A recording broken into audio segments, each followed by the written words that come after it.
Welcome to the Slop Farm. Enjoy the video. You begin by mapping the syllabus into bite-sized units so you know what matters most. This reduces overwhelm and focuses effort. First, pick the top 10-12 topics by weightage and list key subtopics under each. Once done, assign one reliable source per topic and reserve a short page for definitions and dates. Make sure to create a 2-week microplan that schedules focused note sessions and a single practice sheet to test recall. You now construct a repeatable template so note-making becomes fast and consistent. That consistency improves retrieval. Use 1 page per subtopic with a clear heading, 4 to 6 fact bullets, and a 1-line summary that captures the gist.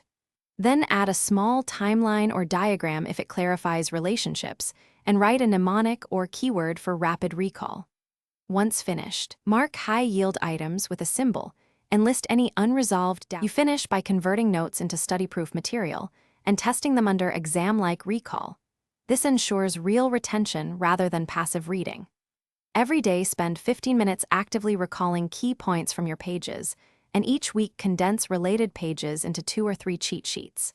If you notice fading or confusion, return to the original source to clarify, teach the point aloud to yourself, or make a few flashcards to lock memory. That troubleshooting loop fixes gaps quickly. Thanks for watching. Consider subscribing if we helped you today.